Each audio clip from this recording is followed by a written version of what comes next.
Hello, everyone. Welcome to our Juneteenth celebration. This is our final installment today of the Learning Lab portion, and we are excited today to be greeted to have Mr. Shawn Rochester. He's the author of The Black Tax: The Cost of Doing Business in America.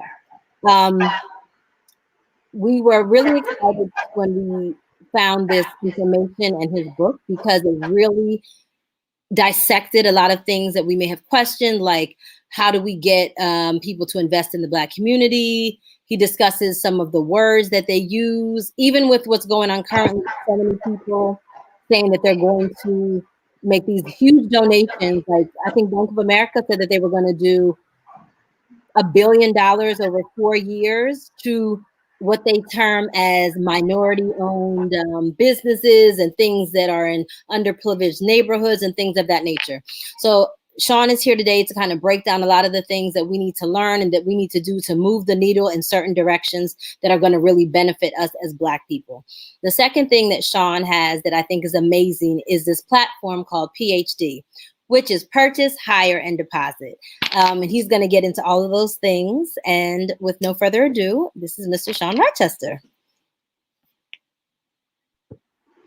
Hey, thank you very much for having me on the platform. Happy Juneteenth to you and everyone else who is listening in and watching. This is incredibly important, day with extraordinary symbolism. One of the things that I want to do with the time that we have is really kind of talk through about the Black tax. And kind of give an overview of the historical aspects of it. It's been over 400 years, and yet Black people own about 2% of U.S. wealth. So with no further ado, what I'm going to do is I'm going to put up some charts, and I'm just going to talk about the financial implication of discrimination against Black people, right, from the time of slavery. And all the way up until education, and then we can get into some Q&A and some dialogue about solutions. So if you guys bear with me, I'm going to throw up some charts, and then we will get things started.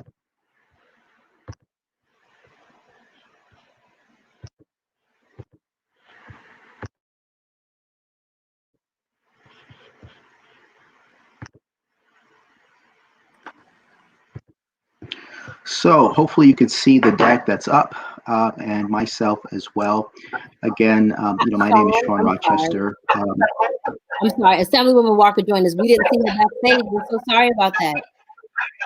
That's okay. It's a bit of a feedback too. But I just wanted to thank Shawn. I know there are a number of rallies and other occurrences that are happening today where everyone has a moment to really pay homage to Juneteenth. I'm excited about Juneteenth. One of the things that we did last year for Juneteenth in the New York State Assembly was we went out, we purchased kente cloth, and had requested that everyone in the Capitol, all of the members, all 150 Assembly members, to wear kente cloth in honor of Juneteenth as we did a proclamation acknowledging the date. And it was a beautiful sight to be able to see people across the board from many different races, all, sort of speaking in one voice, acknowledging the importance of this date. But one of the things that I think is important for us to remember is that it's not just a date for us to stand up and say Black Lives Matter, but it really involves us being able to put these things into reality. We've had series on political empowerment, on financial empowerment, as well as with our families and getting sort of our affairs in order. And so today, Shawn, it is really a treat to be able to have you come in and talk about all of the nuances of the book that you have, that you're teaching us how to be smarter, think financially globally, and really recognize that when we are freed financially, that's when we are truly free indeed, because we know that the impetus behind why people have so many opportunities in this country is really because we're able to put our money where our mouths are, behind candidates of our choice, as well as behind, purchasing homes, etc. So I appreciate, again, your participation in this. Today is our final event in our master class series. Don't forget, tomorrow we will be celebrating Juneteenth with Emoji Events.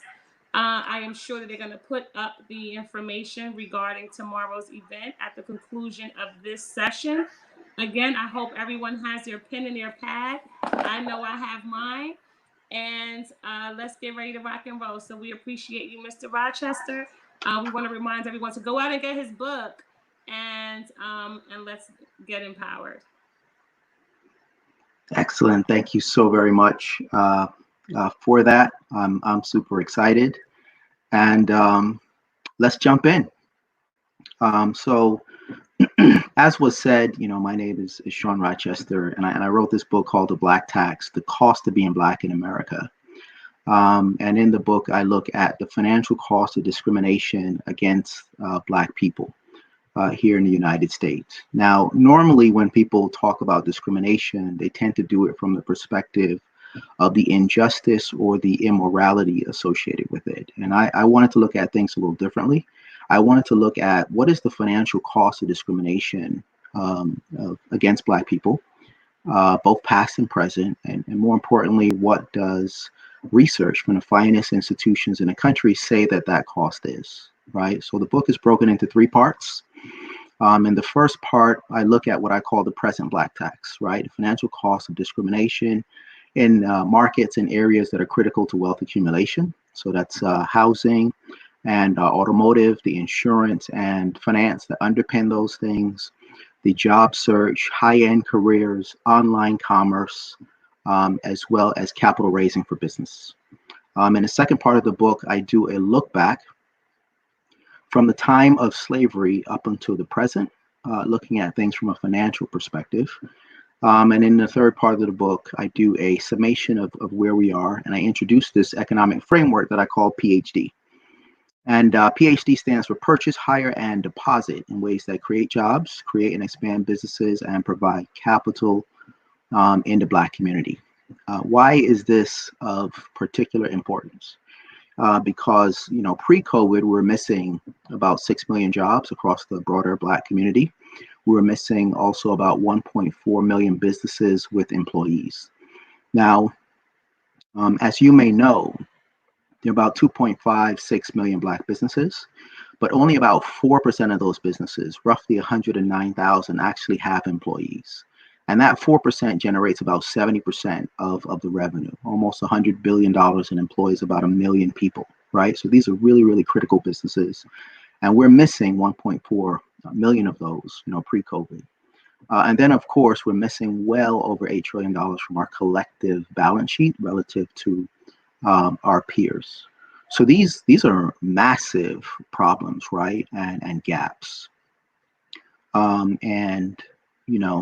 As is always the case when we're dealing with like massive problems, it's really important that we get a lot of people at the table, right, to work on coming up with great solutions. The challenge very often when we have a lot of people at the table is that it's difficult to work with people who A, either don't see the problem, or B, they think you're the problem, right? So if you would just fix you, right, we would be great. And then there's some platitudes I'm going to share with you that you guys have probably heard, right? You probably heard that Black folks are just really not trying hard enough. And that is the principal reason why we're not getting ahead. It's nothing to do with racial discrimination. You've got over 6 in 10 Americans that believe that. You might have heard that Black folks have the same or better chance as anybody else, and including white people, to get ahead in America. Over 6 in 10 Americans believe that. You might have heard that we use racism as an excuse for failure. The failure is mine, right? And instead of owning it, what I do is point my finger at everyone else, right? We're not the only people who have struggled in this country. We're not the only people who face discrimination. but other people have found a way to kind of rise above it, generation over generation, right? Over 7 in 10 Americans believe that. Now, something that's really important to know is that if this is the background thinking, right, and resonance that's happening, then it's likely that this thinking is going to be a part of the solutions and strategies and policies that people come up to actually fix these very problems. And one of the things that's really important for us all to know is that effective problem solving starts with empathy and understanding, right? With empathy being, your ability to put yourself in someone else's shoes, right? And understand the pathology behind how they got in that position in the first place. And understanding is about how we use data and information and knowledge to make the world a better place for ourselves and for our fellow man and woman. And we seem to be short on both of those things, nowadays. So I want to share with you a quote from Albert Einstein. He gave this to the National Urban League in 1946, and he said, "We must make every effort to ensure that the past injustice, violence, and economic discrimination by definition is the black tax, will be made known to the people. And this taboo, let's not talk about it, must be broken." So, taking heed to Mr. Einstein's advice, let's talk about it. And the thing that we're going to talk about during the short time that I have with you is how is it that after 400 years, more than 40 million African Americans own just about 2% of U.S. wealth, right? Either, we are consistently and colossally, right, inept, or there is something else going on in the environment that we need to take a closer look at, right? So let's go ahead and do that, take a closer look. So what I want you to do is to go back into the time of slavery, and then we'll kind of walk forward. We won't talk about all the horrors associated with it, but we'll look at the financial implication of these things. Now, one of the first things that I need us all to understand is that slavery, by definition, is a 100% tax on the enslaved person's labor. It means simply that nothing that you produce is yours, right? As a matter of fact, you are not even yours.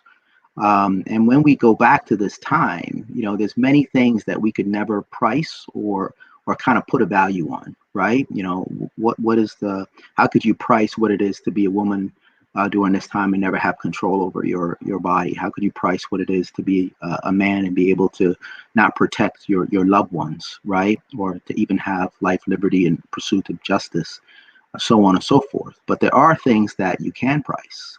And one of those things is the value of the labor extracted from millions of people over about 246 years, right? A quarter of a millennia.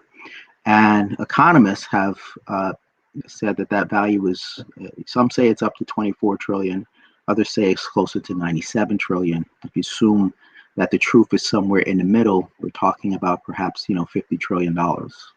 If that number is large or unfamiliar to you, that's not the only thing that we can price from that period of time. If you go to about 1860, we can price the value of people held in bondage during that period of time. They represent the most liquid asset in the country. They're 50% of the economic value of the South. People are traded on open markets. There's a price if you're old or young, able-bodied or lame, if you're male or female.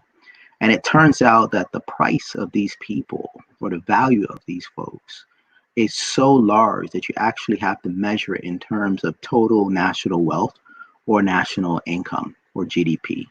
So economists say that the value of these folks is between 16 and 20% of US wealth, or 1 to 2 years of GDP or national income.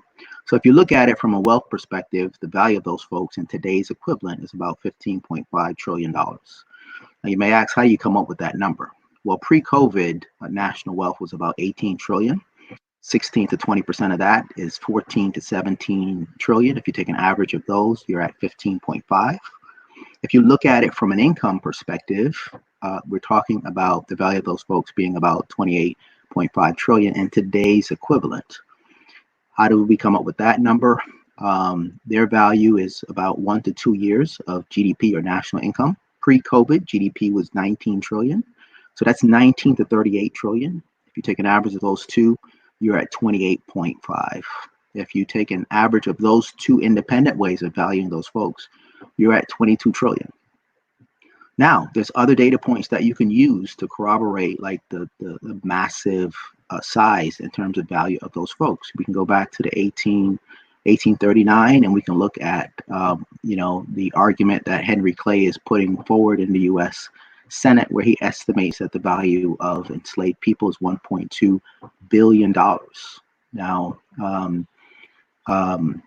the estimations are that slave-related investments yielded 6 to 7% on an annual basis. So if you use the 5.5% return, that'll be $24 trillion in today's equivalent. If you go back to the 1880s, Thomas Jefferson and James Madison placed the value of people held in bondage at about 1 year of GDP or national income, which would be about $19 trillion today, or the equivalent of selling 1/3 of all public land, right? And if you take an average of those two things, you're back to $22 trillion. So the point there is that we're talking about really, massive, large numbers when it comes to not only the value extracted from people held in bondage for 250 years, but also the value of those folks in 1860, just prior to emancipation, was, enormous. So if you look at slavery, we're talking about, $50 trillion. Now, we also want to look at the economic implication. So if we look at what is the net worth of, 45 million African Americans today, it's about $1.5 trillion. So that would imply, given that we just said the value of 4 million people in 1860 is about 22 trillion in today's equivalent, that would mean that 4 million slaves held in bondage in 1860 had an economic value that was about 15 times more than the net worth of 45 million Black people today, 153 years later, which is an extraordinary thing. Now, one might say, listen, that is, I didn't know that, right? That is stark, right? But the truth be told, that was a long time ago. And there's been plenty of times between then and now for Black people to accumulate wealth and resources. What kind of happened there? And I get the question, but here's the challenge. These folks left bondage with no economic resources, right? So in 1870, they had about 0.17% of U.S. wealth.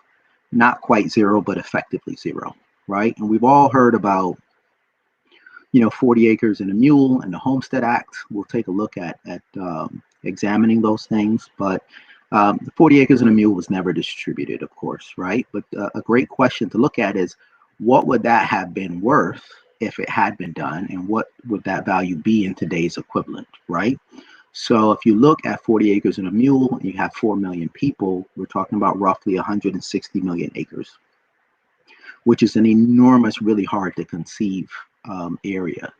And if you look at the value of farm acres, right, it's somewhere between $3,020 and $6,350. So if you do some quick math on that, it puts you at about $1 trillion on the high end, generating about $90 billion a year.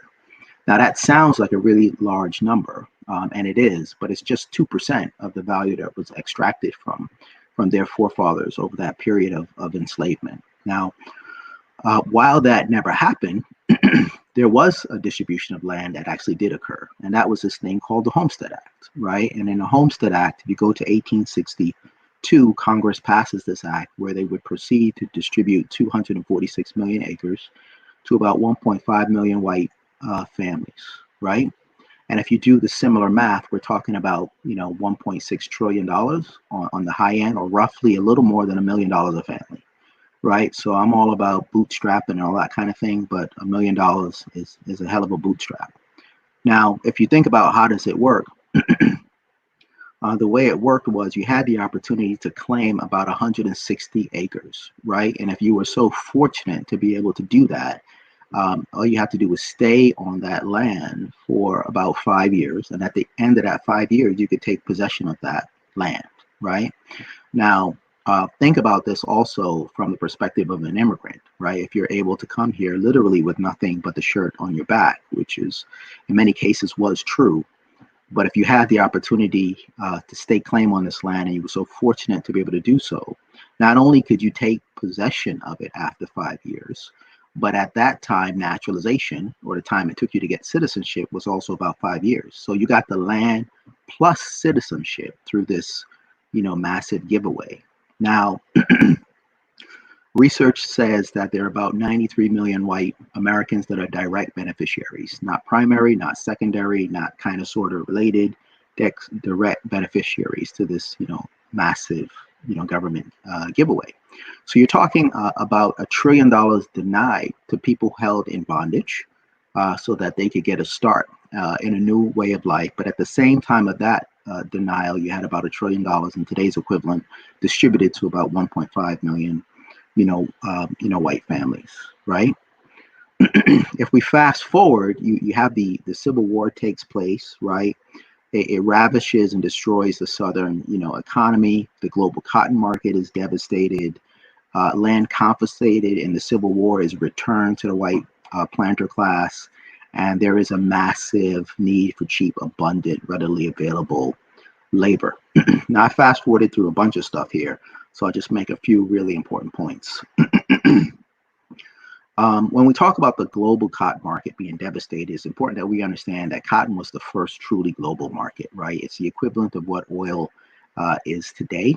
About 20 million people around the world were employed in cotton in some way or shape. 1 million of those people lost their jobs during this period of the Civil War and emancipation.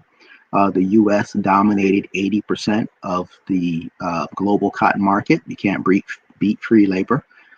And the cotton picked by the 4 million people in the South represented about 61% of U.S. exports, right? So it was massive and it was critical. And it's also important to remember that these folks represented about 50% of the full economic value, right, of the South. And and this cotton famine, right, that happened affected everywhere. Affected, Egypt and Japan and India and obviously, all over Europe. So the world is crying out, what is America going to do to put her newly freed people back to work, right? And the solution to that becomes this thing that's called Jim Crow, which is an incredibly non-descriptive term, right? But, what is it? It is effectively a system of laws and customs reinforced with an extraordinary level of violence that's designed to reinstate 100% tax on a sharecropper's labor. Now, I know that sounds hyperbolic, right? Like you're like, Shawn, I know these people were poor, right? But 100% seems like you're going overboard. And I'm like, listen, I hear what you're saying. What I'll do is I'll let you determine whether or not it was 100% tax. So let's kind of talk about, sharecropping and what it is and how it worked. So, at the end of the day, those large mega plantations, right, were broken into smaller lots, right? Black families would agree to, plant cash crops on those lots. They would bring them to market, right, and share in a portion of the crop, literally sharecropping. That's where that name comes from. The thing that we all have to understand is that it was an actual contract, right? But the challenge is all the terms and conditions of that contract were established by the white farmer. And some of those terms and conditions said that if you fell ill, they had the right to outsource your labor to someone else and then charge you back for it. Now, here's the thing that you have to remember is that at this time, these folks left bondage with no economic resources, right? And we know that the crop doesn't come tomorrow. It comes at the end of the season or at the end of the year. So between now and then, this white farmer has to provide these families with the seed and the tools and the fertilizer and clothes and shelter, right, and food at rates up to 70% a year. So effectively, they're setting the cost structure, right? The expenses for all these families. And then here's the thing. At the end of the season, where the sharecropper takes the crop to market, the white farmer is the market. The white farmer actually tells the sharecropper what the crops are worth, which means that they control your revenue or your income. So if you think about that, if someone controls your revenue and they control your costs, by definition, they control your profit, right? So you start to see where there's 100% taxes. And if you're lucky, your profit will net to zero. And if you're unlucky or unfortunate, because they don't want you to go to someone else who might be more generous, what they'll do is make sure that your profit is negative. Your expenses will be more than your revenue. And then they will roll that into next year. And now you're moving into a position of perpetual debt servitude. Now, I know what you're thinking, right? That sounds like an incredibly bad deal. And you're not going to take that deal because it doesn't make any sense. And I would agree with you. But here's the problem. If you don't take that deal, they got a law for that. And those laws are called vagrancy laws. And they state that if you can't prove that you are a landowner, and if you can't prove that you are gainfully employed, they can charge you with a criminal offense and put you in a state or county jail. So if you say, all right, I didn't see that one coming, I'll sign the contract. But, on second thought, it's still a bad deal. I'm not going to do it. And if you made that decision, then they have a law for that, and they're called contract enforcement laws. And what those laws state is that since you broke that contract, they can charge you with a criminal offense and put you in a state or county jail. Now, if you said to yourself, you know what, I'm just going to sit in jail, and they can feed me 3 square meals a day, and then let me out when they're good and ready because it's a bad deal. The problem is they got something for that, and it's called convict leasing, which means that they will lease you back out to the very small white farmer that you didn't want to work for, or to a large corporation. And the thing that you need to understand about convict leasing, right, is one aspect of it that you could argue is even worse than slavery in this respect, which is that, while a slave owner will kill you and will beat you within an inch of your life, slaves or people held in bondage are really expensive. And they would much rather have you around for another 10 or 20 years to maximize the return on their investment. So they have something known as an interest in your residual value. There is no such interest under convict leasing. They only care about you for the period of time that you are under contract for them, whether it's 6 months, 8 months, 18 months. That's it. They do not care about your life beyond that. And because of that, you're looking at mortality rates that are approaching 50%. So that's a 1 in 2 chance, right, of death. And the other thing that we have to understand, while this is horrific, it's also incredibly lucrative, right? Because, people held in bondage were extraordinarily expensive. But if you could only just rent or lease a portion of them and you didn't have to care about their well-being, it becomes very lucrative. So much so that in 1914, about 20% of the state of Alabama's revenues came from convict leasing alone. Now, what we got to remember is this wasn't like a bad short period, right? We go through difficult times for 3 or 4 or 5 years, maybe, and then we go beyond it, right? That wasn't this. This lasted for about 75 years, right? From about, 1870 or so to about 1945. During that time, about 4,000 Black people were lynched, killed, publicly executed by their fellow citizens. And these are that we know of. The number was clearly bigger than this. It's the equivalent of a public execution of a Black person once per week for 75 years. I mean, under those kind of circumstances, and nobody's been prosecuted for these things. So under those circumstances, that, no one's coming to save you, right? It's a strong message to your family, your community, your church, so on and so forth.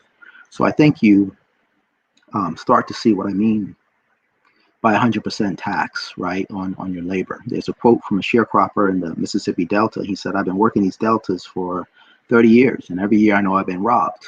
But what can you do, right? If you speak up, you get cussed, and if you raise up, you get shot, and that ends that, right? So if it is 100% tax on your labor, that means that it's slavery by definition, which is why they call this period slavery by another name, right? And if you think about during a period of legal slavery, that up to $50 trillion was extracted, right, from these folks. And this period of Jim Crow lasted for another 75 years, which is roughly a third of that period. You can argue that during that period, another 15 trillion was extracted from these people. Given that also in 1860 you had 4 million black people, in the fields, and in 1935 you still have almost 4 million, black people working, in the fields. So if you think about the implication of that, you've got that white planter power structure. They lose about $22 million because of emancipation and due to the Civil War, and then they proceed to claw back about 15 trillion of that over the next, um, 75 years from the descendants of these people. Now you might say, listen, not necessarily everyone, right, was in Jim Crow. Some people did get an education, and a few did, right? Education clearly is the great equalizer. A person like W.E.B. Du Bois, right, got a great education. He went to Harvard, right?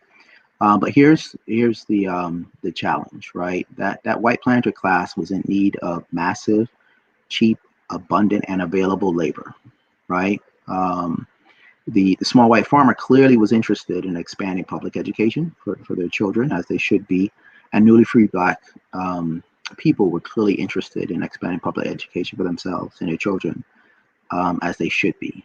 The planter class was not interested in that because they educated their children through a private education, but they needed the cooperation of the smaller white farmers. So they decided to expand public education, but with the intention of diverting economic resources from black children, to white children.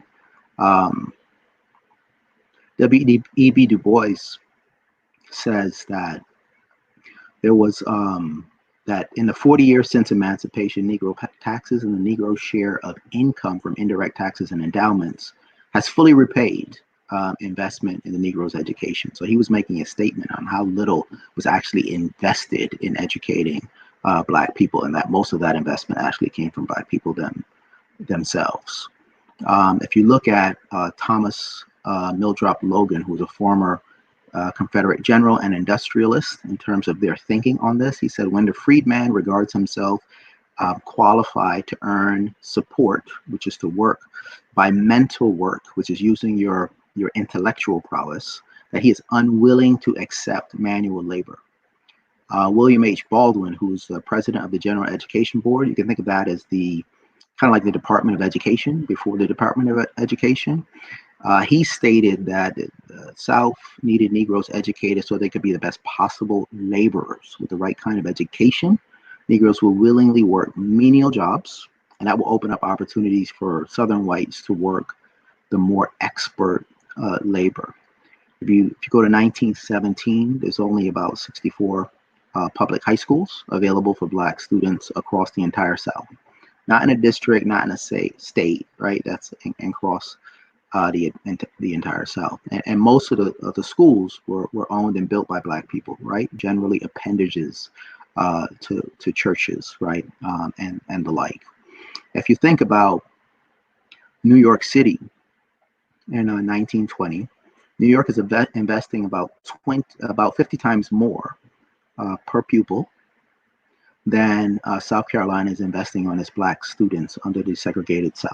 So if you think about an immigrant coming to New York, and if they settled in New York, even if they had nothing but the clothes on their backs, they were moving into an environment that was investing 50 times more in their human capital development than a black student was getting in South Carolina, even though his family or her family had been there for hundreds of years. For every dollar invested to educate a black student, you got 5 to 8 were invested to educate a white child. There's no rocket science here. If you do that with your own kids, one's going to go to Harvard and one is going to be impoverished, right?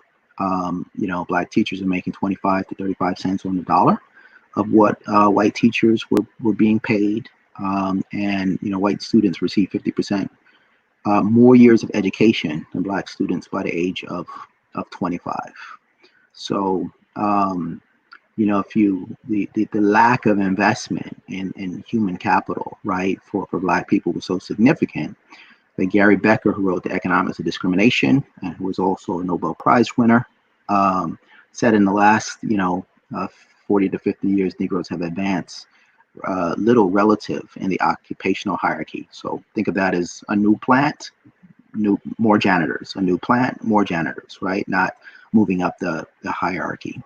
And researchers say that if they had just invested equally in the children and kept the discrimination the same in the marketplace, right? Just invested equally in the children, that could have reduced the wage gap by up to 50%.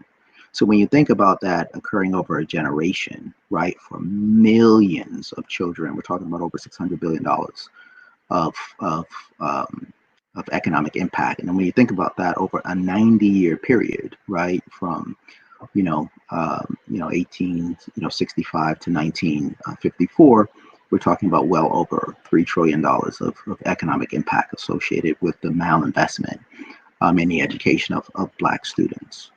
So the impact there is substantial.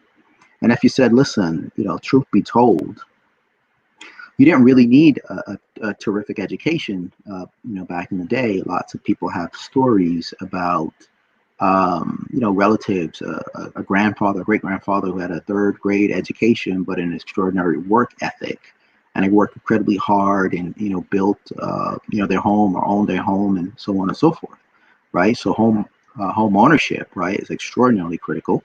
It is the great wealth builder. It is incredibly, important for Black people, right?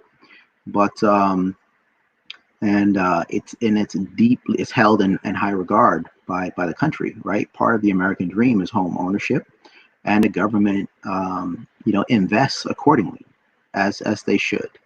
And if you look at government investment in terms of subsidies to create home ownership, it was the equivalent of $1 trillion today. That's how committed, the federal government was to that. They actually, in effect, created the mortgage as we know it by guaranteeing the payments of the homeowners.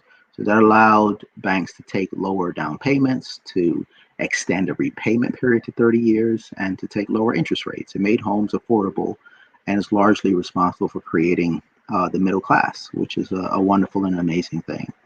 The challenge associated with this is that less than 2% of all those resources went to Black Americans, right?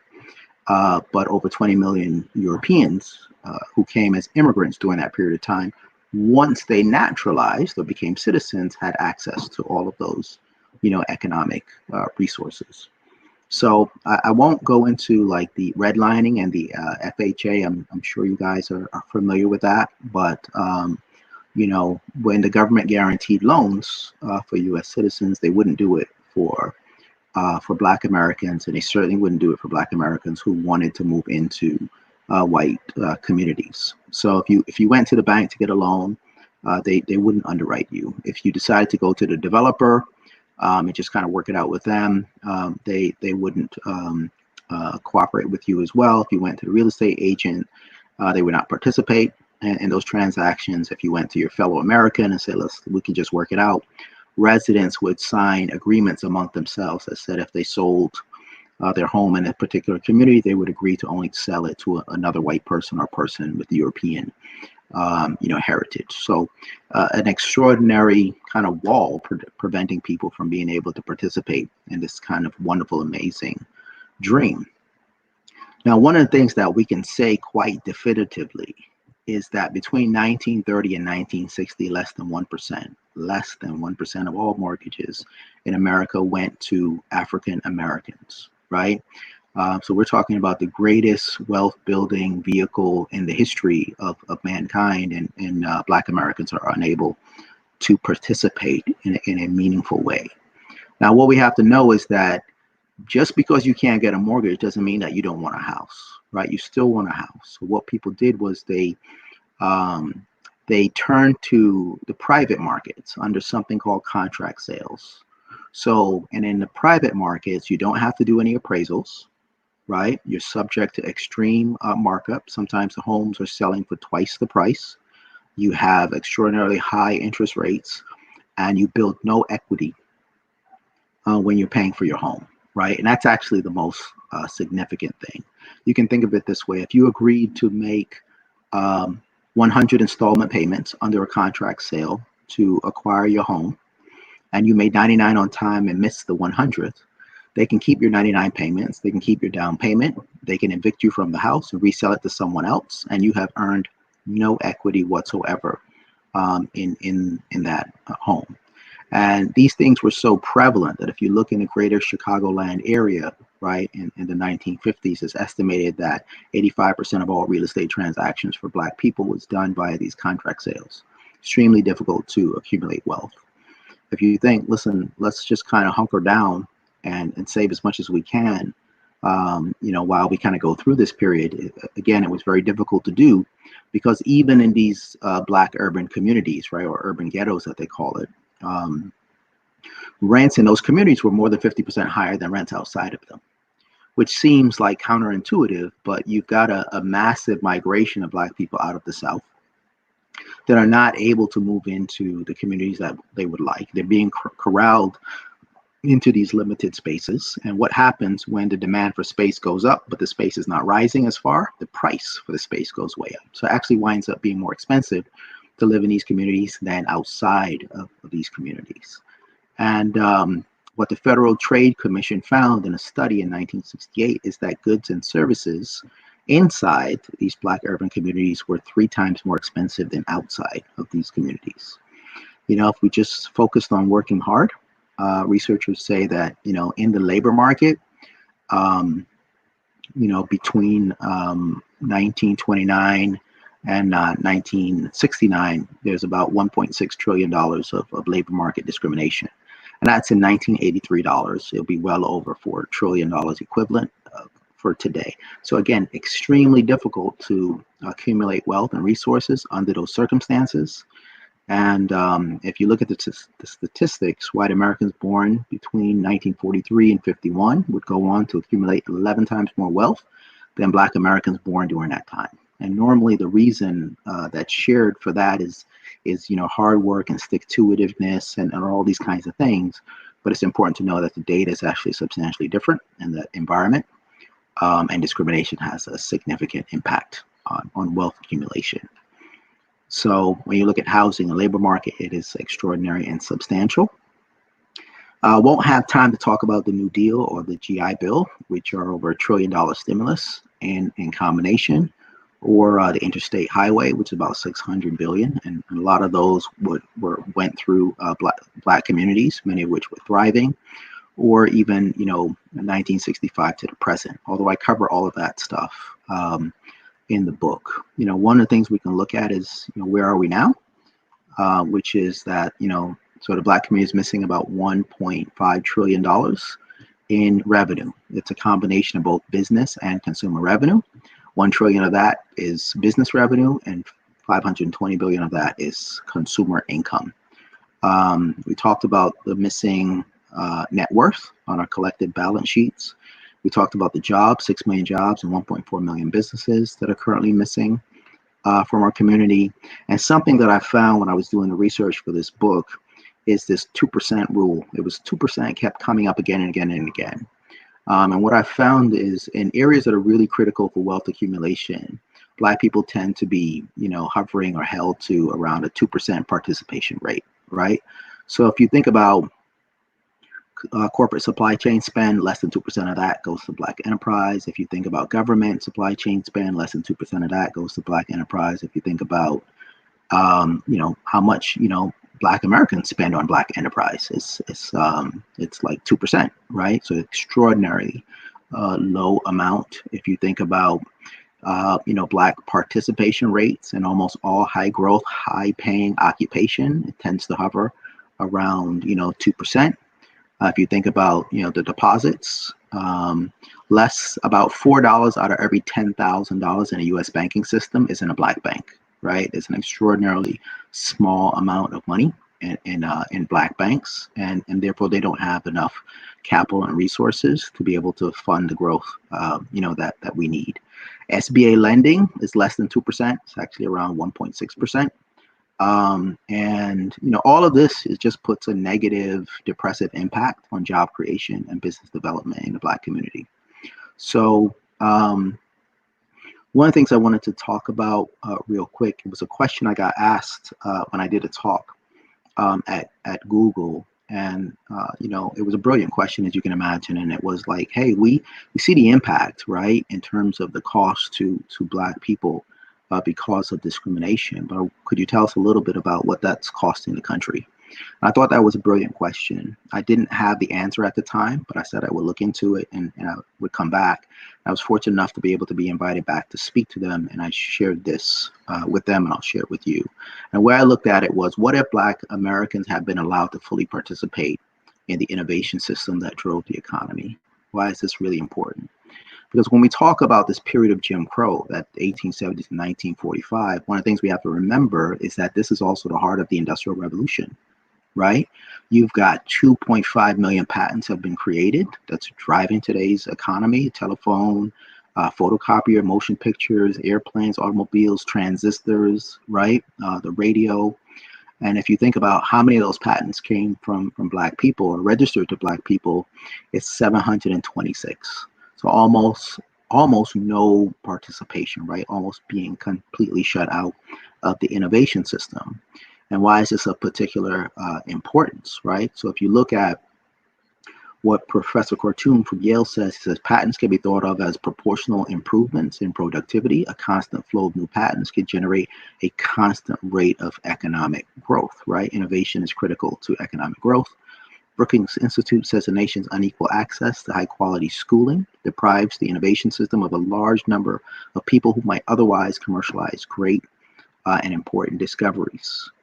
One of the things I want us all to know is that when we talk about talent and capability and skill, it tends to follow a normal distribution, right? Which means 70% of the people are in the middle. 15% are way above average and 15% are way below average. And that's independent of race or religion or ethnicity or whatever. It's a human trait, right? So one of the questions I had was, what was the size of that 15%, that top 15%, right, that I call that ultra brilliant population in the Black population during the period that we're talking about, right? What was the size of that ultra brilliant population in 1870? That's over 700,000 people. That's not the population of Black people. That's just that 15%. That's way above average, right? And in 1900, it's about 1.3 million. And in 1930, it's almost 1.8. By 1950, it's about 2.8, right? 1940s, only 1.6% of Black people even have college degrees, right, at that time. What is this ultra brilliant population doing at these points in time, right? So 1870, 1900, we're talking about sharecropping, right, and tenant farming, right, and engaged in this type of serfdom. Even when we get into the 1930s, we still have almost close to 4 million Black people in the fields. Massive amounts of talent and capability are being hyper underutilized, right? But what if it had been utilized, What would have been the impact on the U.S. economy in terms of national wealth and in terms of national income? And so if you look at that proportionally, instead of having 726 patents, we would have had 280,000 patents, right? And that would have driven 2 trillion more in national income and well over 9 trillion more in national wealth. The point here is that there was an economic cost and a loss, right, for the country as a whole because of all this discrimination. And this is very consistent with what, Gary Becker said in his book, From the Economics of Discrimination, which is both the discriminated and the discriminator pay a price for the discrimination, right? And we see that price is massive and enormous and hard to conceive for Black people. And it's also quite extraordinary for the country, as a whole. And there's a researcher from Michigan State University that did a really interesting look at a similar thing. Her question was, what if, white Americans experienced the same type of shock, right, that Black people experienced from the Jim Crow? What would have happened to innovation? What would have happened to patent generation? And what she found is you could expect that there would have been a 40% drop or loss of patents created, right? That's like 1 million patents that would have been created. So it would have led to a loss of 7 trillion in GDP, over 7 trillion in GDP and about 34 trillion loss in national wealth. So if you think about which of these patents could we afford to lose, right? The motion picture, transistors, which is computing technology is based on, and airplanes and automobiles and so on and so forth. This shock and this trauma actually is causes a significant economic loss, right, for everyone involved. So what I want to do is kind of leave you with two quotes. The first is by Albert Einstein, and he said that in his opinion, the worst disease under which the society of our nation suffers, in my opinion, is the treatment of the Negro. We've seen a little bit of that in terms of this talk, and he said this in 1946 when he was addressing the Urban League. And the other piece is from Emperor Haile Selassie, who said this in his speech to the United Nations in 1963. And he said that the basis for racial discrimination has been economic, and it is with economics that these evils can be overcome.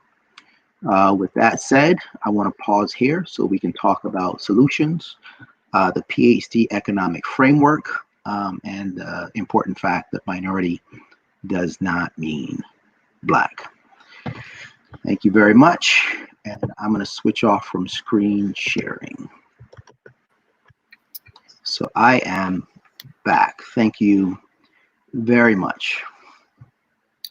All right. So hopefully everyone enjoyed what you provided so far. So I wanted to ask you, can you kind of expand on what the PhD framework is? Absolutely. So we've got some massive gaps, right? The gaps in jobs, business, and capital. And the type of thriving, healthy communities that we want and desire and need cannot be had and cannot be built on those gaps, right? It exists nowhere. So we got to ensure that our policies, programs, and strategies exhibit this kind of PhD framework. So again, it stands for purchase, hire, and deposit in ways that create jobs, create and expand businesses, and provide capital. I just want everyone to write that down. What does PhD stand for? Stands for purchase, hire, and deposit in ways that create jobs, create and expand businesses, and provide capital in the Black community. So if you think about the P from an individual standpoint, a consumer, that's just how we spend our money, right? So are there ways in which we could spend our money where we're doing more so with Black enterprise? So if you think about, if you buy a home, right, is there a Black realtor engaged in that, right? You have to insure the home. You have a Black insurance agent associated with it, right? If you need a car, you're probably going to own 7 to 9 over the course of your life. When you're buying a car, do we buy it from a Black dealer, right? If we're so blessed to have a home and we're going to do some upgrades or fix the kitchen or expand the basement or something like that, or fix the roof, do we use our contractors when we're doing this, right? These are amazing, high quality jobs that will never be outsourced, right? And you don't need anybody's permission, right, to do this stuff. And we can do it, our allies can do it, anyone can do it, right? When it comes to businesses and institutions and governments, that's supply chain spend, right? And they have a massive and enormous opportunity to create significant jobs and wealth by shifting their spend to be more higher rate of utilization of Black firms. Right now, across all those areas, we're at 2%, right? Which is not sustainable at all. The H is about the hiring piece, which is very simple. To what extent are we represented on their payroll and in meaningful places across the various fields within a particular company? You'll see that, again, many areas that are critical for wealth accumulation, high paying, high growth jobs, we're at 2%, even though we're 13% of the population. And then, of course, there is the D part, which is the deposit. Are we putting money in Black financial institutions in particular? Are we putting money in financial institutions that provide liquidity, right, or loans for our businesses, right, and within our communities? Again, only about $4 out of every $10,000 in the U.S. banking system is in a Black financial institution, right? We have to do much more to make sure that capital is available to be able to finance the type of growth that we would like to see. So it's a framework, right, that you use to judge the efficacy. Is this thing working? And the question is, did it create jobs? Did it create or expand businesses? Did it provide capital in the Black community? It's very simple. It's very effective. It's not personalized, right? Either you're doing it or you're not, or you have a plan to be able to do so that we can examine and feel good that it's actually going to deliver on. And you can use that to evaluate any kind of program or policy and be less interested in who the individual is and more in terms be interested in what is it actually delivering.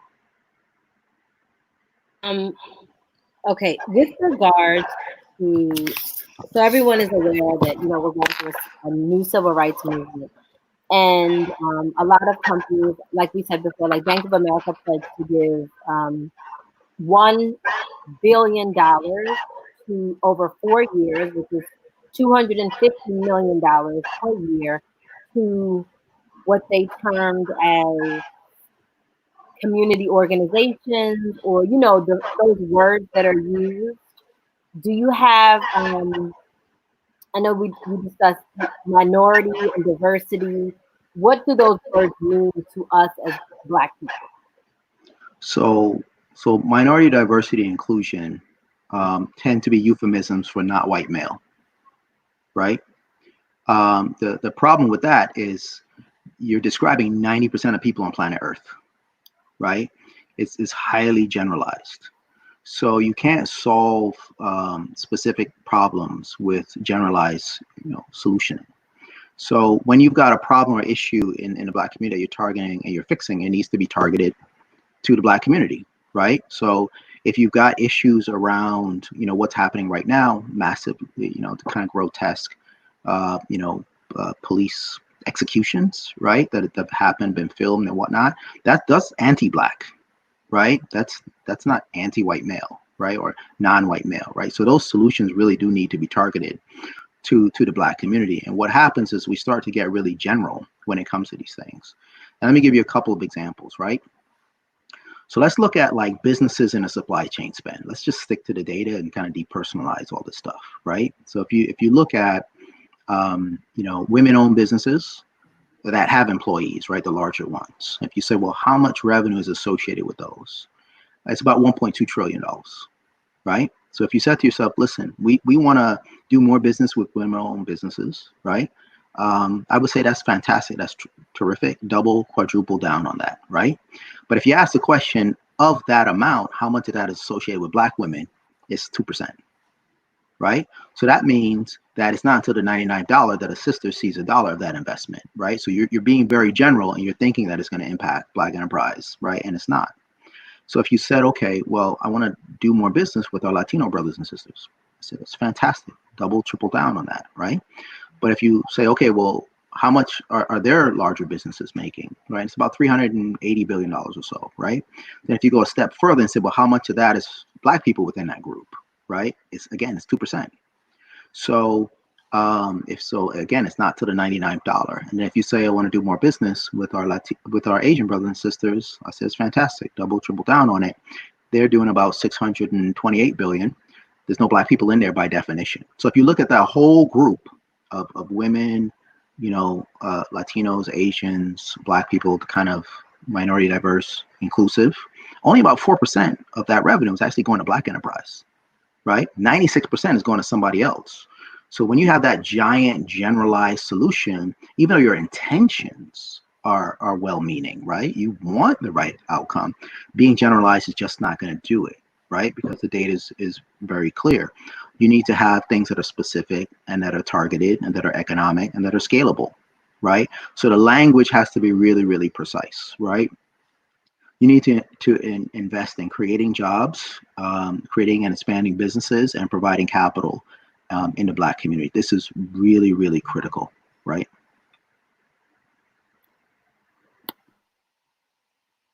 Okay, so I wanted to further, how can okay, so with all these businesses discussing diversity and inclusion, what is the request that we need to make to our employers about how they are distributing this funding? Or what are the next steps that you think that we should take in order to move the needle with how the framework of this money is being dispersed? I think we need to explain to them that they need to be specific, right? A lot of what we are dealing right now is things that are anti-Black and massively disproportionately Black, right? Right now, the data is that 51.2%, right, of Black adults are unemployed. Now, the unemployment rate is 17%, right? That's people who are still looking. That's not all the people who've given up because of all this stuff. And that's certainly not all the people that have been incarcerated and can't find employment for other reasons, right? But when you net it all out, it's 51, right? 0.2%. When you look at the number of businesses that had to kind of stop operations, cease operations, it's 440,000 within the first 4 weeks of this kind of shutdown, right? The Black community is being devastated. And the Black community needs, economic resources targeted for the Black community. I think if you want to help other people, you should go ahead and absolutely do it 100%. You should target it to them, right? But you shouldn't solve, Black-related issues by these generalized solutions, right? It's kind of like your doctor saying you need 100 milligrams of something to feel better, and people decide that you're going to get 4 milligrams and 96 milligrams is going to go to everybody else.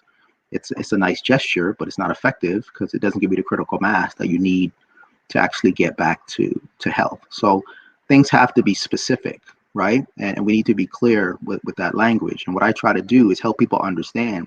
I know you're well-intentioned, right? But if you keep doing what you're doing, Black people are not going to see the impact. The numbers are really clear, right? And the numbers are actually driven by your intention and by the mechanisms that you use, which is 4% of all of this stuff, right, is actually going to Black enterprise. And that doesn't make any sense.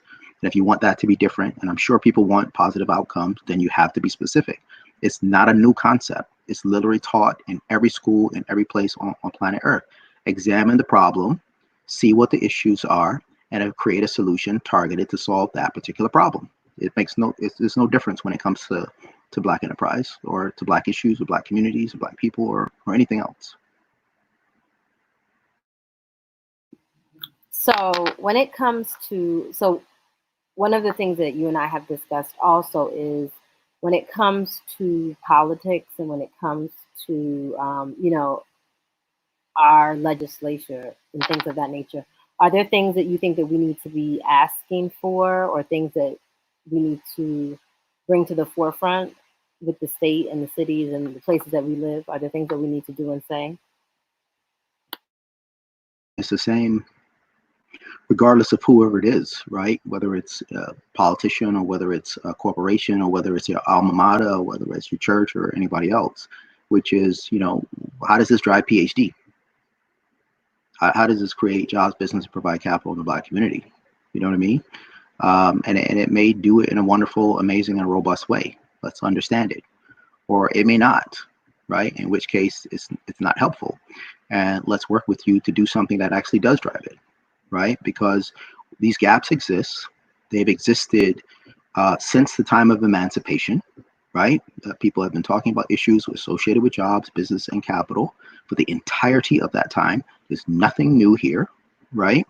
And the issue is, how are those things being addressed? And if they're being addressed in a generalized way, then they're not going to have the desired effect, right? So they need to be specific. What's your plan? Show me how it works. And just depersonalize everything, right?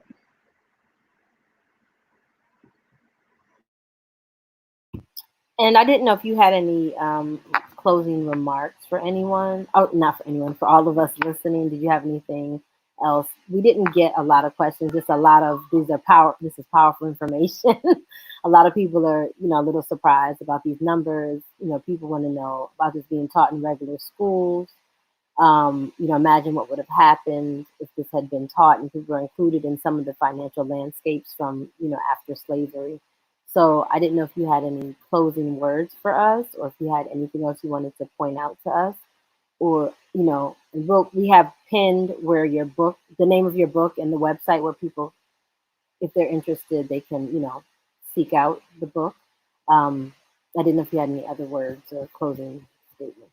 No, I strongly encourage people to get the book, right? To watch this video, to watch the other videos that I've done, and get really informed about this. I mean, the general idea or thought process is that Black folks are in this position of having about 2% of U.S. wealth and all the issues associated with poverty and health and all that stuff because of decisions that Black folks have made or not made that is substantially on the group, not really on the environment, not on the history, not on the context, not what was done or imposed, right? It's not possible to have these types of outcomes, right? Over this period of time, statistically, it's not possible, right? Something outside has to be playing a significant role. I strongly believe you need to be, educated and empowered on these matters so that you can kind of explain this stuff from a data perspective, because we're dealing with people who have very strong positions, they have very little information, they have almost no context. They're exposed to the same curriculum as we are, and it's not in there, right? K through 12, or even at a tertiary level, if you're lucky, if you kind of, go to like a Black Studies class or something like that, but you're not going to get an economic breadth that's going to cover this type of swath. So first thing is really get educated, on the data and the facts and what's kind of happening. So we're not being emotional about what's going on. And the second thing is be specific in your ask, right? Like, what is it that you want to see? And your ask should be about PhD, jobs, business, and capital, and organized in a way that lead to better health and educational outcomes. We simply can't get to the types of communities that we want based on this kind of economic infrastructure that we have right now. And we spend, the last estimates was $1.2 trillion. That generates about 22 million jobs in the U.S. economy. Most of those are not in our own economy. Our economic resources benefit everyone else. Theirs tend to not benefit, Black people, tends to be, unidirectional. So let's be educated on it, and let's be clear in what our ask is so people know how to respond properly to our ask. I think if we're clear, they'll respond.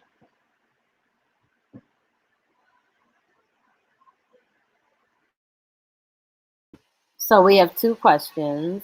One is, it starts, can you see the question on the screen? Schools to teach Black history at the elementary level, it needs to be done at the full K through 12 level, right? At the appropriate age, appropriate levels. It's not integrated, right, into the curriculum, because the curriculums that was purposeful, right? When you're coming out of emancipation, there's a certain narrative about Black people. And a lot of that information has been left out. I think we just need to be very clear in an ask. You want the curriculum to better reflect the actual history, right? People need to literally be better educated on what happened. Right now, it appears that the state of affairs in which Black people find themselves was done and created by Black folks. That, everyone else has done well, but the problem is kind of unique to the individual or to the community. And changing the curriculum helps people to really understand the historical context. It gets people to be less resistant and more helpful. Because if you think the fault is the individual, why would you want to help them, particularly when your life isn't sweet, right? So we need a change in that, and it absolutely needs to be in education.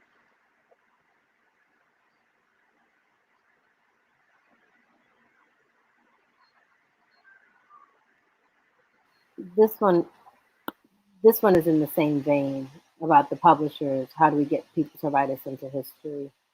And I'm not sure if your take is more so that we need to kind of publish our own books. So I'm not sure what your take is on that. If we, when it comes to educational books and things of that nature, or should we be educating our kids on our own in addition to school or instead of school? Right, but it's much more difficult. It's difficult for some people to be able to educate young people on their own because they don't have the information themselves, and some people don't have the time. That they're working so hard, right, to be able to keep the lights on. They actually need help providing that education to their young people. So you need kind of a collective effort to be able to do it. But I think we need to be clear with with our politicians and with our advocates that say, look, we expect to see this within the curriculum, and that's part of the ask. You know what I mean? We want you to be successful. We're going to be there, behind you. We're going to donate. We're going to make sure that, when people throwing things at you, that we're there to defend, because you're there standing up for us. But this is part of the ask. You can't ask for I just want things to be better. You got to be very specific, right? And there are a lot of states that kind of pass these laws, and they say they're going to, do more for include Black education into the history and social studies, and then they don't do it. You have to hold people accountable, right? Be very specific, right? Yes, definitely. We have to get people to be specific. So if we don't have any, if anyone else has any questions, please post them. If not, we are going to, once again, we have pinned www.blackhacks.com. And please head on over to that website. You'll see some other informational videos, and you can look at the book and purchase and read. And I'm sure you'll see other, if you follow Mr. Rochester on Instagram, he's Black Tax at Black Tax on Instagram, and he posts when he's speaking, and you'll have the opportunity to engage with him on other platforms. So once again, thank you so much. Hold on, one more question. Hold on. Here we go.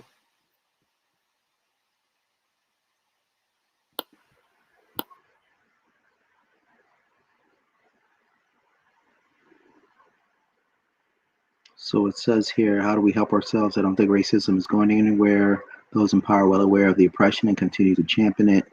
There are 1,000 groups and efforts out there, but it's disorganized and largely ineffective.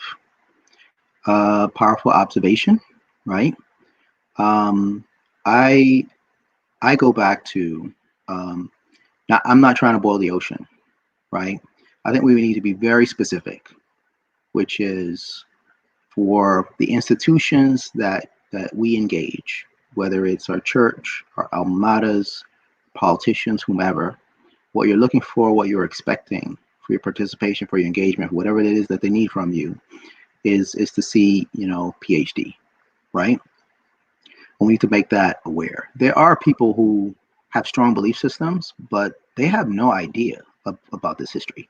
None. They don't know anything about the scale, the enormity. Jim Crow is this abstract thing in their minds, right? They don't know what sharecropping really is, and they don't think it was all that bad to begin with, right? So there are folks that are really impacted by it, who can become allies.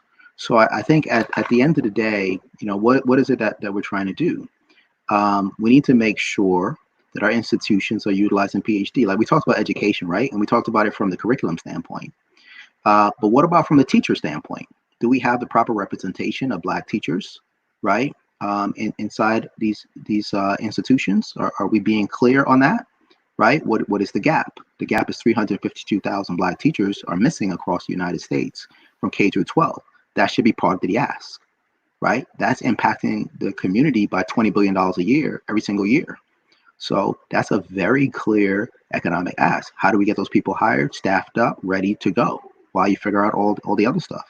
By the way, the schools have a massive supply chain. They do business with all kinds of folks. What are they doing with Black enterprise, right? So this kind of PhD framework really applies across institutions. And it's really a wash, rinse, and repeat, right? People say, hey, I'm with you. And I say, listen, the most effective, strongest form of solidarity is economic solidarity, right? When you're done marching and when you're done putting up your red, black, and green and all this kind of stuff on your logos, are there more of us on your payroll? Are businesses in your supply chain? Are you providing liquidity in our communities? Don't just march with me if you control a $15 billion supply chain. You create 50,000 jobs, right? So that's the ask. It's always, what are we doing to create jobs, business, and capital, and what are we in the Black community specifically, regardless of who it is. And for people that do that, we're riding with them, and for people that don't, we're not. But we're happy to ride with you if you change your mind, right? But it's very specific. And yes, our organizations are not well coordinated, right, at all. But I think that the ask remains the same, right? We tell our people, if you want our vote, this is what we need to see.